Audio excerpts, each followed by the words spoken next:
Hey everyone, and welcome to the first episode of Project Shekel. I'm here with Patrick Tan. He's the CEO of Novum Alpha, a digital asset management firm in Singapore. Hey Patrick, how you doing? Hi, good morning, Tom. Nice to meet you. And yep, thanks for having me on your show, and really privileged to be here. Awesome. So I was doing some research, and I was actually just really intrigued by like your background. So it turns out that so were you born in Singapore? Yes, I was. I lived in the US for quite a few years, but I am born in Singapore. Yeah, awesome. So I see that do they have compulsory military service? They do, yeah. Yeah, because I saw I was just going through professional history and looking, and I was like, oh wow, so you're like a lieutenant in the army, um, I am. and I was like, that's pretty cool. And then you didn't just jump straight into like finance and crypto sort of stuff. You're also a pilot for 15 years. Yeah, I've done quite a few jobs actually in this lifetime. Mm. I was a lawyer. I did Hmm. corporate insolvency for a while, and then I wanted to fly just for fun to see if it would take. So I did fly, and on the side, I ran a couple of businesses. So I had my first business I started was a skincare business. May not Hmm. be immediately apparent, but I had a skincare business, and then that was exited quite successfully a couple of years back. I Mm. got into crypto around 2012. I want to say 2012. I think Okay, I don't that's a remember good the time to get exact. in. That's what a lot of people say, but I think, well, I'm not sure. I'm sure there are some people who definitely kept a lot of it from that era, but Mm. early doesn't necessarily mean good, because early in at least in my case, as soon as it started to be worth something, we did sell quite a bit of it. Yeah, So yeah, no so one would have expected. obviously Yeah. nobody would have expected. To me it was like, my brother who lives in San Francisco, he told me about it. He was working, well, he's still working for Twilio at the time, which was, at that time, it was a startup. It hadn't gone Hmm. IPO yet, and he had heard about it from friends in the valley. And then he said, he told me about Bitcoin. It's like, it's a scam, that kind of thing doesn't sound like a real thing. He Yeah. said, no, you got to read the white paper. And I took a couple of years to read the white paper, actually, because I never got around to it. But then when I finally got around to it, it's like, hey, this sounds interesting. Let's just throw a bit of money at it, and then if it works out, works out. And if it doesn't work out, then whatever. It's no sweat off my back. Um, Mm. but it did, and when it hit $600, we just tried to sell as much of it as we could, because we just thought this thing's not gonna go anywhere. You know what I mean? Who would have thought that this would become a career for me? Um, Yeah. but yeah, I didn't expect it. Yeah. So how did speaking of that, how did cryptocurrency become a career? How did you end up as a CEO of like a digital asset management firm? How did it go from you know, reading the white paper and then Yeah. throwing a couple of grand at it and being like, we'll see what happens, to being like, oh, okay, now I'm, running an asset management firm. Not intentionally, I can tell you that. It's one of those funny things. I got really into the space because I thought that the technology was interesting. Mm. I taught myself to code a couple of years back, because I'm one of those guys who, like, it was the same thing with me with flying as well. I just thought, you know I wanted to see if I could do it, and it was just like the next challenge. And even being a lawyer, I just wanted to see if I could do it, and Mm. yeah, it turns out I could. And so with crypto, I really kind of dived headlong into it. Like, I thought that the technology sounded like something that could potentially be extremely transformative. Yeah. But that having been said, it's easy to say that right now with the benefit of hindsight. But at the time, there were many, many periods of time, when you sort of reflect and, like, am I making the right decision? Mm. You have periods of doubt, and you have to bear in mind, I was around during the Mt. Gox hack. I was Yeah. around during the ICO boom and bust. I was around during the DAO hack. Now, a lot of people don't think much about the DAO hack in 2016, but back in the day, that was a big deal for us. The Yeah. DAO hack, and these days, people don't even sort of flinch. There was the recent Poly network hack, and people, like, the guy gave back all the crypto and stuff like that. And that's a discussion for another day. But Yeah. people don't react as in as big a way, because back in the day, the community was really small, and Mm, I mean, I still feel it's relatively small. Like, take a place like Singapore, for instance, which a lot of people see as sort of like a crypto hub, at least mm, for Asia. And everybody basically knows everybody in this space. mm. People who are in the space, they kind of know each other. It's small, kind of tight knit community. If you are a scam or something like that, people will know. It's Yeah. not it's like living in a village. Everybody knows Yeah. everybody. Everybody knows who's doing who's doing what, and that sort of thing. So yeah, so but back to the point, how we got into it was that, so by roughly around the time of 2016, 2017, when everybody and their uncle wanted to start an exchange, Mm, we had already had some crypto assets as well. So when I say we, it was myself, a bunch of friends, a couple of like-minded people. Some of them were software developers, some of them were just business people, finance guys, and we were like, there was a lot of inefficiency in the market, and we were thinking, hey, you know what? This looks like something we could possibly make some money off of, just by mm, doing things like simple inter-exchange arbitrage. There was the so-called kimchi premium in I think it would be 2016, 2017. There was a substantial kimchi premium where you could sort of like buy Bitcoin somewhere else, sell in South Korea because they were going crazy for it. mm. And there was a little bit of a premium carrying over into China as well. In China, I thought, people were really into crypto even well before anybody else out in the West had heard about it. From as far back as 2012, there were lots and lots of Chinese people who were using as a means to sort of like spirit away assets out of China. Because for those of you who may not be aware, you can only really transfer a US $50,000 worth of assets out of China on an annual basis.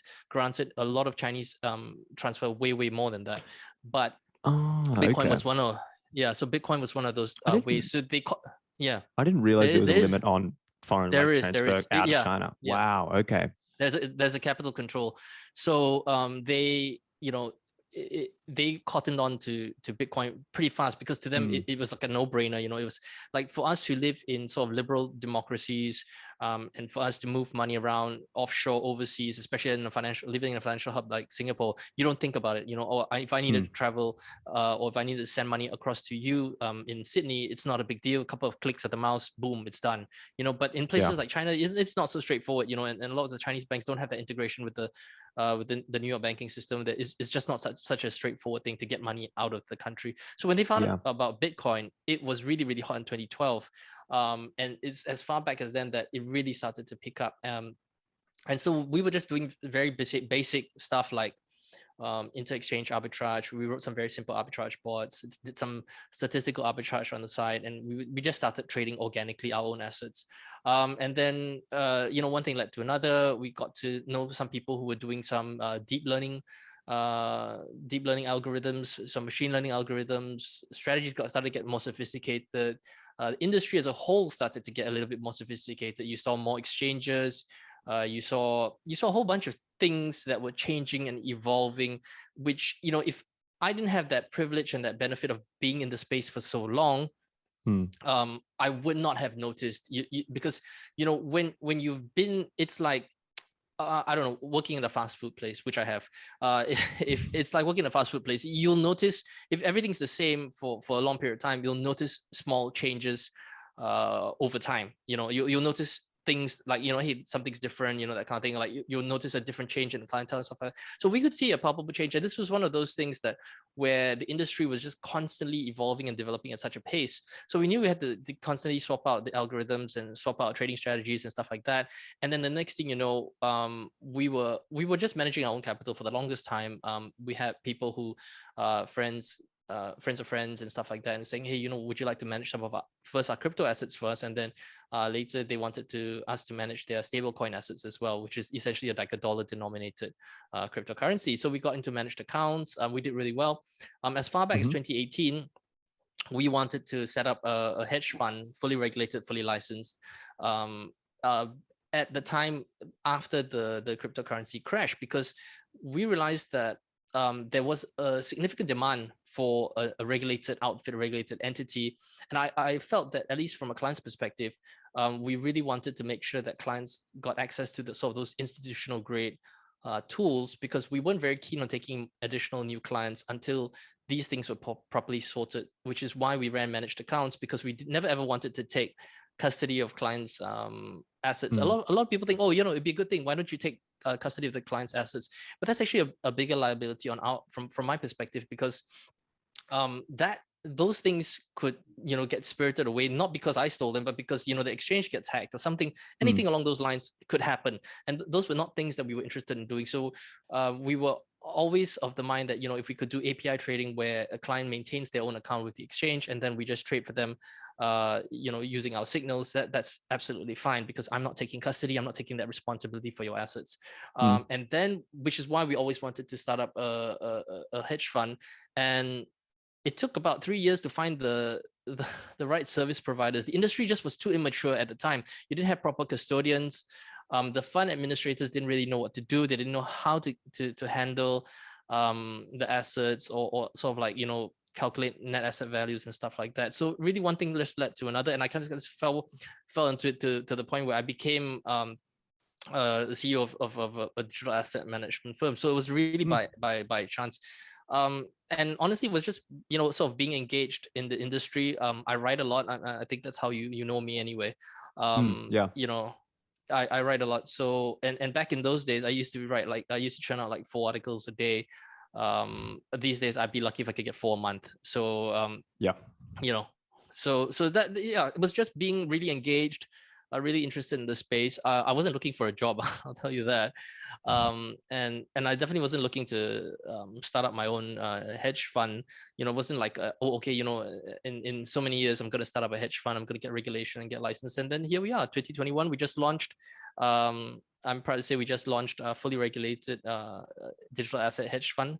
Mm, The investment manager is got a capital market services license in Singapore. It's a and here we are, this many years later. And if you asked me maybe a decade ago, I could not have imagined that we'd be where we are right now today. No, well, congratulations on like Thank you. making it Yeah, to the hedge fund territory. That's huge. Um, just some like sort of like quicker questions. How does sure. a hedge fund work with digital assets, like in a marketplace that's so volatile? How Yep. do you how do you segment your funds across a portfolio to keep it like keeping steady returns for clients over just even a midterm sort of horizon? So that's a good question, and there's a couple of layers to that question. So you've asked a couple of questions. Some of them are with respect to cybersecurity and counterparty risks. So we do have a regulated custodian that acts as a custodian. Once you have a digital asset custodian, that actually helps to take a bit of the guesswork out of it. So one of the biggest issues that the digital asset industry always suffers from is the fact that if you want to trade, you tend to have to pre-fund and custody any of the assets you have on the exchange side. And this is a big problem, especially people coming from the traditional financial markets. Then they're not going to be used to this. And there's not something that they're comfortable with as well. So over here in Mm, Singapore, which is the case in any other major jurisdiction, we have what's called a central depository where the shares are kept. And then the exchange just trades the notional value of those shares and never leaves the custody of the depository. So with cryptocurrency trading, you actually have to pre-fund the account and you actually have to put your digital assets on the exchange. And then this assumes that the exchange won't disappear. Like if you look at back the Canadian one, where the Canadian exchange Quadriga CX, it just kind of mm, disappeared. That's the kind of risk that you take, the counterparty risk. So, and I don't know if there's any exchanges right now that are too big to fail, but obviously Binance is the one where you've got the most amount of liquidity. A lot of people trade on that. Is that a risk? Of course it's a risk. It's a non-zero risk, that's for sure. Whether it's a big risk or a small risk, that has to do with your risk management matrices. So how we manage it for clients is that we have an institutional grade custodian. We use Copper. Copper provides us with liquidity on certain exchanges which we trade on, and what we do is we spread across. So you have it's a delicate balance, because here's the thing: if you want liquidity, there are certain exchanges which are, I won't say unregulated, but I would say less regulated, mm, that you need to trade on. And if you insist on full regulation, then you're going to give up some liquidity and a little bit of the alpha in a sense. So we have our own internal risk management algorithms that manage that across the board, so that we're not exposed to single point of failure type risks. This is pretty standard across the cryptocurrency hedge fund industry, or at least I hope it is. But at least speaking to some of my fellow managers, it's a pretty done thing. So the last thing you want is be in a situation is where you've got all of your assets sitting in one spot, and if something should go wrong, let's say there should be a hack or something, then you're quite screwed. And even I just want to stress that even when it comes to custodians or even regulated exchanges, it's not like the FDIC. It's not as if there's and is nowhere close to the full amount ever being insured against risk of theft or risk of a hack. It's always going to be proportions of. So you need to manage your risk relatively creatively in several ways. So like, we're fortunate enough in the sense that we have a variety of strategies, some of which are more long bias, and some of which are more like I hesitate to use HFT because it isn't really like HFT as you'd understand it in the crypto markets. It's more like high-ish intensity trading, so high-ish frequency trading. So we do those, and you cash out often, and then you take the cash out, and then you either return that to the bank, return that to custody, and those ways, or those custody wallets or core wallets, that's a safer way to do it. It's extremely clunky. It's pretty Really? inefficient. Yeah, it's inefficient, but for risk management purposes, it's just something that you have to do. So you spread your bets across a variety of exchanges, and you have to assess based on the liquidity that you have, can you still generate the returns that you are projecting to return based on the exchanges that you have decided to allocate to at any given point in time. And you know what, the cents are constantly shifting. It's a dynamic situation. It's not as if like, okay, these exchanges are safe, we just stay with them indefinitely. That's just simply not the case. I think we've seen I don't for one make a representation either ways about an exchange like say Binance, but you've seen how over the last 2-3 months they've come under an increasing amount of regulatory scrutiny, increasing amount of regulatory pressure. Does that mean that they're not a good exchange to trade on? I don't know. It really depends on what the goals that you want to achieve are. Like, if you need the liquidity, then where are you going to go? And for certain types of tokens, there just isn't a liquidity anywhere else. So you could do decentralized exchanges, you could do on dexes and stuff like that, but those have their limitations as well in terms of execution speed, and it's even possible to actually front run on a DEX simply because of the way the Ethereum blockchain is structured. But again, I'm getting ahead of myself. But yeah, so I mean, in a nutshell, simply it's the opposite of putting all your eggs in one basket and watching that basket really closely. This is more like you have to kind of spread your eggs across a couple of baskets, and you have to determine how many chicks you want in each basket, and and that's why you have to spread and where you have to spread. Okay. So like a question more for like more directed at retail traders or people that are like new to coming into crypto.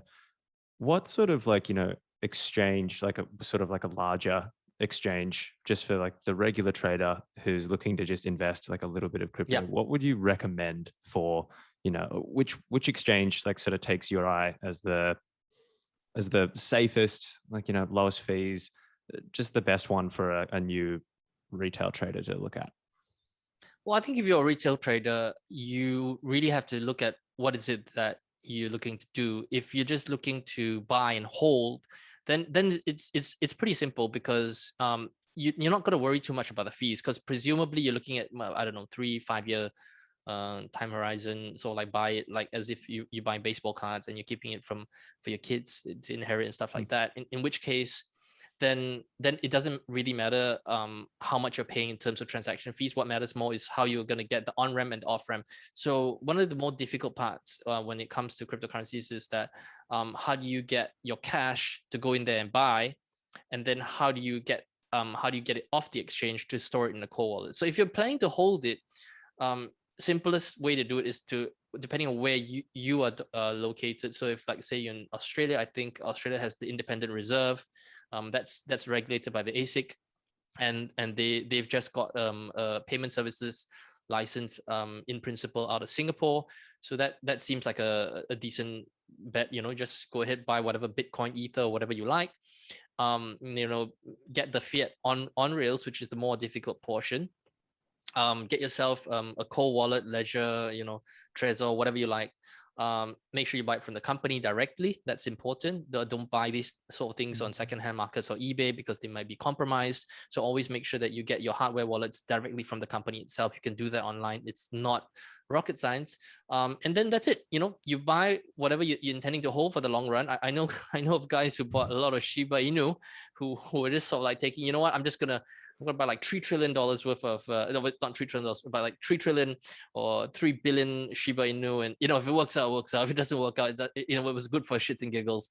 But it's something that they do. And then they just stuff it into a cold wallet and you put it in the cold wallet, just don't lose your private keys and off you go. And with the beauty with the cold wallet is that, you don't really, you have sort of like, a recovery phrase, which you can just hold on alongside, put it into a safety deposit box, which is what we do for our own personal stashes that we're not intending to touch for long periods of time.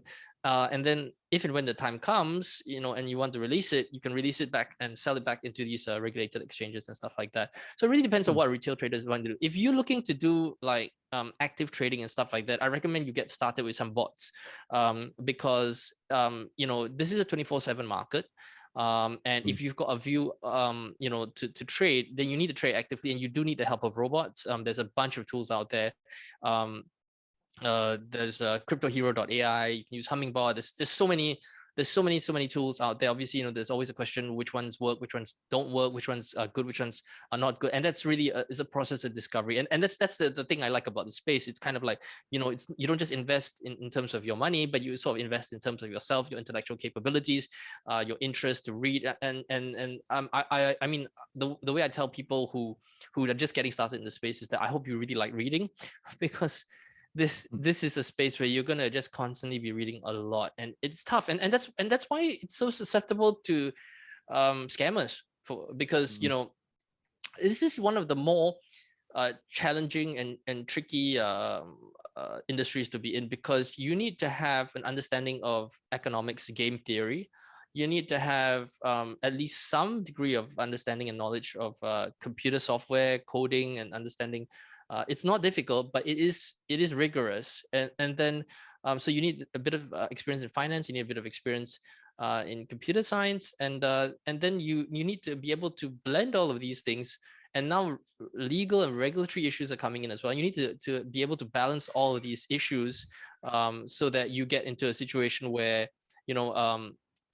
you can kind of like get the most out of the ecosystem. So and I think you'd be lucky if you could find one or two. You could people who are good at one or two, but to find people who are good at all three, I think that's sort of like it's quite like the trifecta, the holy grail. It's not easy to get to that stage. So yeah, that's what I would recommend. I would recommend that before you buy anything, you should start reading. That's for sure. If you're a retail investor, or if you really can't be bothered to do the homework, can't be bothered to do the reading, and you just want to take a punt, go ahead and do that. But take the necessary security precautions, because who knows, that cold wallet of yours could be worth a considerable amount of money many years down the road. You never know. Speaking of reading, do you have any like resources that you'd recommend someone, like just even myself or someone listening, to have a look at, like books, blogs, even just like a tweet thread? Like it doesn't really matter what it is. Like, was there anything that you've come across and been like, oh, well, this changed the way that I viewed, digital assets, or this changed how I viewed, my trading like capacity?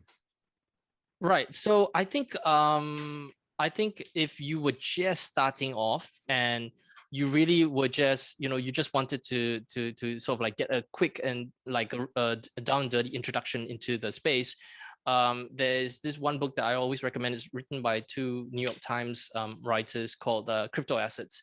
I think it's by Alex Tascott. I can't recall, but it's just called Crypto Assets. It's a green cover. I think it was written in 2018, still so relevant to this day. Very, very basic introduction, very easy to read, very accessible. And it just gives you sort of like an early introduction and into the space, helps you to understand the ecosystem, helps you to understand on a very basic level what blockchain is. And then if you want to get into a little bit deeper, a little bit more technical, there are plenty of other technical textbooks. But I recommend that, especially if you don't have a background in computer engineering or computer software or computer science, you start with the economics first, because people generally tend to be able to understand the economics portion quite easy. You know, if you've ever bought anything or sold anything or run a small business, you'll understand the economics portion and understand why there is certain value in being able to, you know, anybody who's wanted to transfer funds, for instance, Mm. from one country to another will understand right off the bat where the value proposition is for this. But then once you've come, you know, you've overcome the economic you understand the economic principles, then you can go down into the deeper hardware stuff. So there are a couple of books that I do recommend. I'm just looking up at my bookshelf right now. Mm-hmm. If you're interested in more the programming heavy side, a good introduction would be so I use blockchain programming with Solidity mastering, and that one's by Jitendra Chitroda. And then we've got hands-on smart contract development with Solidity and Ethereum by Solario, Canna, and Hoover, and I think that's a Wiley publication. So you know, there are good books out there, but I recommend you start off with something very basic, crypto assets, and after there's another book called Blockchain. It's a white cover. I can't recall who the writer is right now, but I have it up on my bookshelf just looking up here. So the whole bunch Mm-hmm. of books I read throughout the years, and if you go down to most bookshops, you'll find now there's increasingly more titles. But yeah, and that's a book list, a reading list. I'd be more than happy to share with you after this little chat. And I think that could help yourself if you were interested, or your viewers. Yeah, absolutely. Well, I mean, I'm always looking to read. I've always got like way too many books that I'm like constantly, I read 3 or 4 things at a time and then just sort of flick Yeah. between them. So, yeah, no, thank you. I'll definitely take you up on that. And I'll include like a bit of a reading list in the show notes as well. Yep. So yeah, we'll go through that. Um, Speaking of, before we, because I see that we're getting close to like sort of hitting time soon. I was just wondering, I wanted to ask more of a question specific to Bitcoin itself, seeing it as is Okay. like just the most, because I mean there Talked was about. the podcast recently, like Jordan Peterson recently talked about Bitcoin on his podcast. It seems to be hitting like the mainstream in terms of like actual Yeah. conversation around it. It's not just like a oh whatever. It's like no, intellectuals just in a broader sense are actually engaging with it in a real way. Um,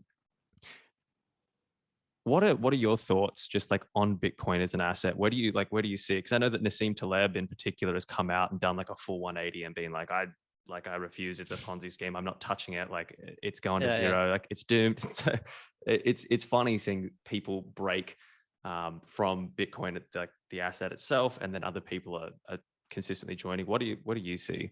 Where do you see it going in like short term to long term time horizon?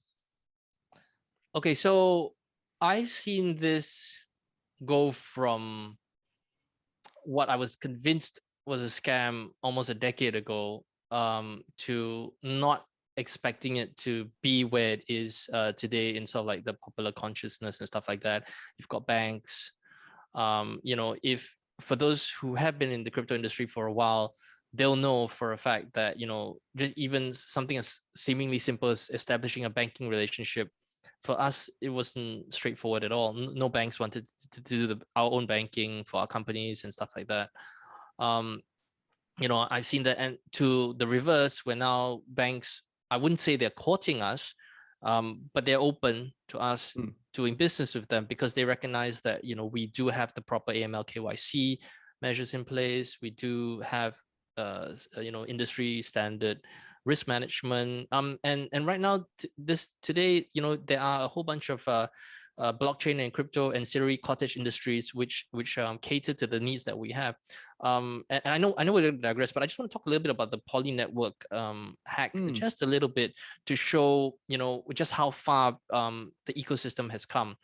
I give the analogy as to, you know, regardless of what the hacker had intended, the analogy I like to take is that, let's say you, Tom, and I, you know, we're going to rob a bank. Let's say the Bank of Melbourne, for instance, small little branch downtown Melbourne. So Nice. Yeah. we're gonna stick up we're gonna go stick up the Bank of Melbourne, but the whole city of Melbourne is watching us. So we managed to get into the bank, we managed to get the money, and everybody's watching us all of the time. I'd like to see us how we could spend that money. So that's exactly what happened with the Poly network hack. Um, if this had happened, say, 5 years ago, which it did, the DAO hack, you didn't have as many people watching. And because you didn't have as many people watching, It was possible, and it was possible, which is why there was the hard fork of Ethereum and why you have Ethereum and Ethereum Classic. It was possible to sort of make off with the booty. So the problem is that, well, not the problem, but the good thing is that these days everybody's watching all of the time. There's so many blockchain analysis companies who are constantly watching for their clients and for themselves, and there's so many traders watching, and there's so many stakeholders watching. So what you saw, right, was it was almost an instantaneous reaction after the Poly Network hack was committed. Right off the bat, Poly Network just told everybody they could tell, there's been a hack. Can you please help us out? Can you freeze these assets? Can the miners not validate those transactions? You saw Tether, which issues USDT. They froze like $33 million worth of USDT. CZ from Binance was saying that he doesn't control the Binance Smart Chain, but nonetheless he's still going to try their best to sort of freeze those assets and stuff like that. And you saw what I thought was a beautiful moment, at least for me, because you saw a community-led, decentralized, self-policing, self-correcting system to say, you know what, we are not going to let this crap happen on our turf. We're not going to let we're not going to let the proceeds of this garbage go on. Don't get me wrong, there will continue to be hacks insofar as long as we rely on software. That's unavoidable. That's just the nature of it. It's a good thing and it's a bad thing. The good thing is that when it comes to cryptocurrency, you have a very high standard of personal responsibility with your assets, as opposed to the banking system where you can sort of fob off that personal responsibility. Say, okay, you know what, you're the bank, you take care of it. It's not my problem. Anything happens, I'm insured. That kind of thing. It's a bit like how we drive our cars. At least some of us, there's insurance, we don't care. So what I've seen in terms of like Bitcoin as an asset is that, remember, what constitutes anything of value has more to do with what we agree on than anything inherently, fundamentally intrinsic to any particular asset. I mean, there have been countless number of thought leaders who have talked about rhinestones and who've talked about what constituted. If you go back to the Inca Empire, silver was seen as tears from the moon, and gold was seen as drops from the sun and stuff like that. But they didn't value these precious metals. In fact, the Incan or the Mayan unit of value was labor. So labor was actually their unit of currency. So the idea that Bitcoin could one day form, I don't really look necessarily to Bitcoin as currency, simply because it's deflationary. So that because it has a fixed emission schedule, because that there'll never be more than 21 million Bitcoin, that makes it more of a store of value than necessarily a medium of exchange.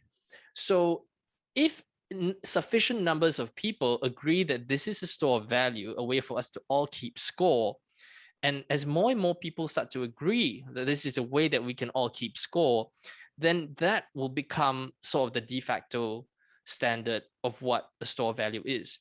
And oftentimes people make the comparison with the dollar, but I don't think that's a fair comparison, nor is it a helpful one, because the dollar was never intended, as soon as it moved away from its gold peg at the end of Bretton Woods, as soon as that happened, then the dollar no longer became so-called a store of value. And it's not fair, and I don't think it's reasonable to expect the currency to be so many things at once. You can't expect it to be a store of value, a medium of exchange, and a unit of account. You can expect maybe 2 out of 3 at one point in time, but you can't expect it to do the trifecta well all the time. Sometimes it's going to perform well in some areas, sometimes it's going to lag in some areas as well.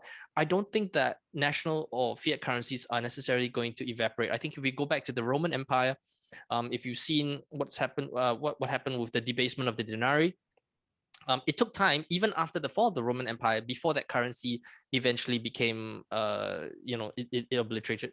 It was, evaporated into together the sands of history. But if you look at the British pound, the British Empire, the sun set on the British Empire years ago, but people still use the pound. People still use the pound in the global financial system, and I don't think that the dollar is likely to go away anytime soon.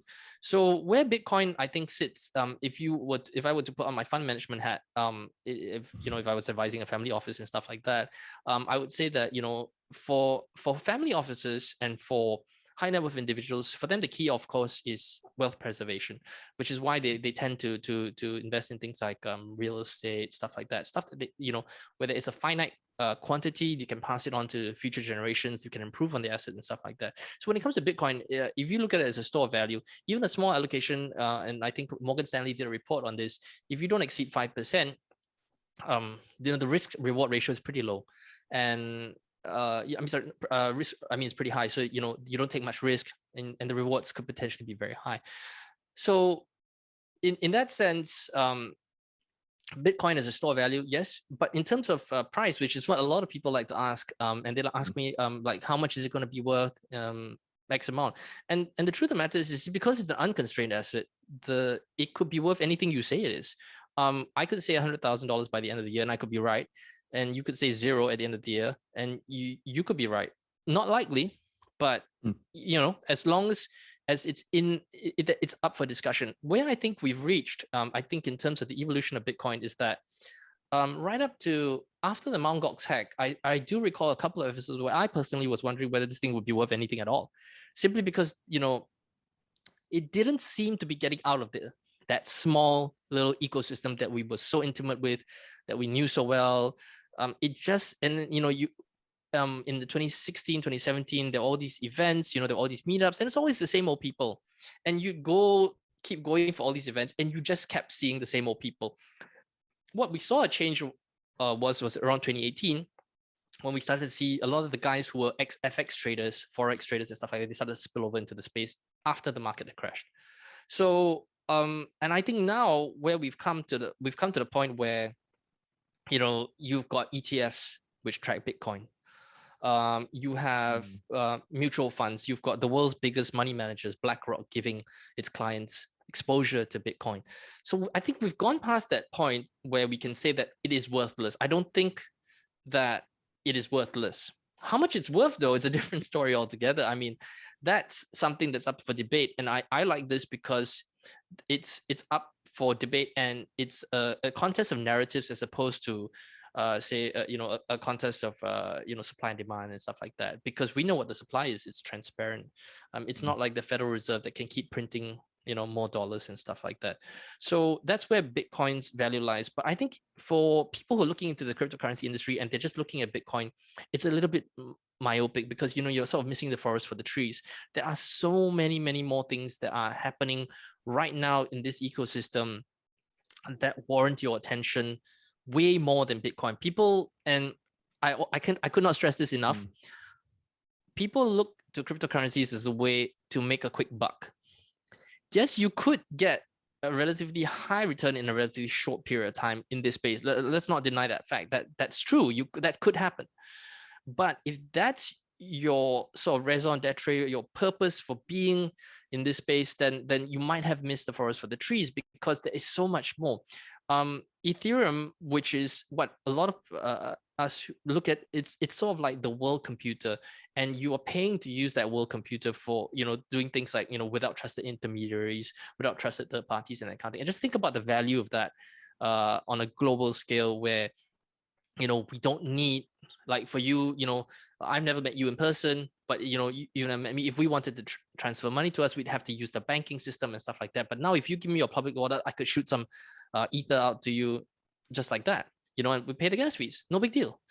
So just imagine that. And for people, especially us, where we live with open banking systems and stuff like that, we don't necessarily there are plenty of foreign domestic workers in Singapore, and we don't necessarily always appreciate the fact that they can pay as much as 10% to 14% of the monies that they do transfer and remit back home by way of transfer fees to all of your intermediaries or intermediary banks. And that's a significant amount. If you're just transferring, say, whether it's $100 or $100,000, 14% is a lot, and it adds as a huge drag on the value transfer.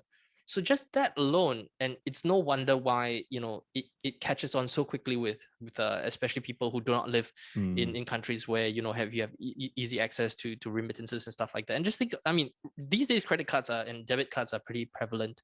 And anyway, there's tons of ways you can pay even without a credit card or a debit card. But if you remember, not so long ago, when getting a credit card was rather difficult. It used to be sort of a status symbol because before it became sort of ubiquitous, everybody had a credit card.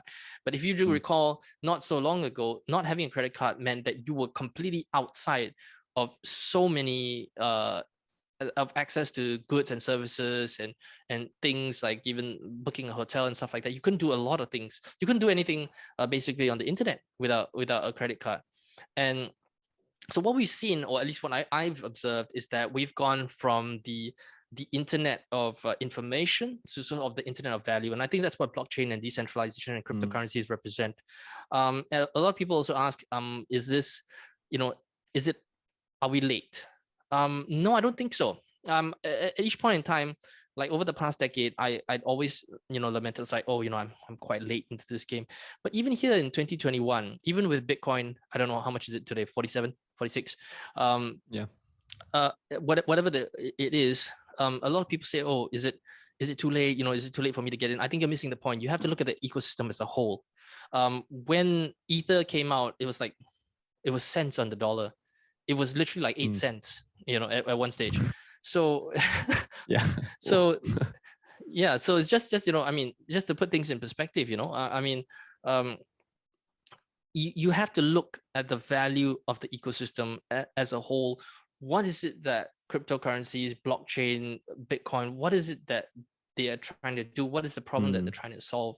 And how is this likely to affect and shape, the next, don't just look at the next 1, 2, 3, 4 years, but look at the next 10, 20, and 30 years. And people always go like, they compare, oh, cryptocurrencies is like dot-com bubble of the 2000. Yeah, I think it is in many ways. But my bigger question then is, did the internet go away? Did the World Wide Web go away? No, it didn't. It Yeah, didn't. just In because fact, there's these just because there are these it's like seemingly bubbles in yeah, certain asset classes doesn't necessarily mean that the fundamental like principles of the technology underlying it are just exactly. corrupt or useless. And I think that that's a really common like fallacy that's being committed across the board here is like, oh, well, the prices are hyperinflated, therefore it's a fad. And it's like, well, no, there's obviously something going on here. Yes, the prices are inflated, but I mean, all Yeah. prices are inflated everywhere with everything at the Yes. moment. Yes. So it's sort of the bubble of everything. But yeah, no, the technology here is undeniably useful. And yeah, I think that what you just said before about like, yeah, just stop looking at just Bitcoin. And I think that I see so much of that coverage as someone who's like really entering like, the DeFi crypto space. I just see so much like just myopic Bitcoin, Bitcoin, Bitcoin. And I'm sort of just like, there's a lot else, like there's a lot of other stuff going on here that's really fascinating, like particularly platforms are what I see as I mean, like that's just my like personal understanding of like Ethereum and Solana and Yeah. Cardano in particular. Like that just seems to me to be revolutionary technology. And I was wondering, outside of Bitcoin, what are your favorite digital asset? Like if you had to pick like three just to like take with you, what would those three be at the moment? I always get hesitant when people ask Yeah, for endorsement sorry. of certain coins. Especially as a fund manager, I don't want to be seen as Yeah. shilling my own stocks. But definitely, I think if you were just looking and you're starting out as sort of like a taster portfolio, if you you just wanted to have a bit of a blend of everything, I think you can't deny that Bitcoin is probably not going to go anywhere. Mm. Um, and don't try to catch it at a low price, and don't chase it either. You have to decide. I think as an individual, you look at your portfolio, you look, I can afford this amount of risk, even if it goes down 40-50%, I have to be comfortable with that. And then you say, okay, I'm going to put a bit of Bitcoin into the portfolio. So with $10,000, I think the upside, I probably weigh in a portfolio more heavily on Ethereum, and I'll explain to you why. I think Ethereum has not ceased to amaze me in terms of what it has been capable of. Now, we've been talking about proof of stake till our mouths were dry as far back as 2016. I think Ethereum has the best shot at making that transition to proof of stake, so that those allegations about how it is wasteful from an energy perspective will no longer be valid. And the reason why we are getting to that sort of critical tipping point is simply because in 2016, 2017, 2018, there just wasn't the critical mass for us to move to a proof of stake system for Ethereum. And now Ethereum is starting to burn the Ether tokens, and that has to do with the reduction of fees so that more people can use the Ethereum blockchain. I'd say ERC20 is by far, in a way, the easiest to use and most popularly used blockchain. Now, if Bitcoin were to be likened to gold, then Ethereum would be like the stock market, because it represents everything else that can be built on top of it. So you already have many like, I'll just give you an example. Probably 3-4 years ago, it was very difficult for me to find a developer who was familiar with Solidity or who was a smart contract programmer. These days, it's quite easy. You can find really, really good programmers in Southeast Asia who are familiar with Solidity and smart contract programming and stuff like that. So that is the same way how, if you look back at other technologies, why VHS instead of what was that, the others, Betamax. Yeah, Betamax. So why VHS instead of Betamax? Simply because of the ecosystem that supports it. Why did Sony's PlayStation take off for the longest time? Because it had the games. It had Final Fantasy, it had Street Fighter, it had all the franchises that went with it. Why do people buy a Nintendo? Because it's got Mario. So you go with what everybody's using in terms of ecosystem. And then you've got the ERC 720, which is the NFT protocol, which so many people are using. You've got fashion houses like Gucci, you've got art houses, Christie's, auction houses like Christie's. You've got artists using the ERC 720 protocol standard for their NFTs. So the use cases for Ethereum are so myriad, and at the same time, they're reducing the supply of Ether. So I mean, if you were to take a stab at it, where do you think Ether's price is going to go? I mean, even if you had no clue, and I spoke about this as far back as and it's not that long ago. In September of 2020, we had clients who were asking, and at that time, I think Ether was around $400. So we had clients who were asking, where should I buy Bitcoin now if I want to buy in whole, or should I buy Ether? And I just said, you should buy Ether, because look at what's the downside. The downside risk is like $400. Where could it go? $100, big deal. I mean, yeah, you see 75% of your holdings gone, but then that's just another day in crypto. But what about the upside? And true enough, it went up 10x. I didn't know, and then I didn't expect that it would go up that high. But you had I saw the potential was there. And at the time, I think Bitcoin was trading somewhere around close to 10 grand. I think 8 or 9 or something like that, close to 10 grand. I don't recall. But and it did go up, but it went up by like 3x. So the thing about it is that, the more players you have into the system, then it sort of moderates the price fluctuations as well. With Bitcoin, especially with more institutions coming in, it moderates the price. I think with Ethereum and Ether, I think you still have some ways to run. And so if I were to build a moderately sort of like a bullish sort of a portfolio, I put a small allocation of Bitcoin just to anchor the portfolio. I probably put a decent chunk into Ether, and then after that, I take smaller selective bets, like say no more than 10% on things like Solana. I would take a position on things like Uniswap and some of the other DeFi tokens, because there is inherent value to those, and those decentralized platforms, and I think that will be the way forward.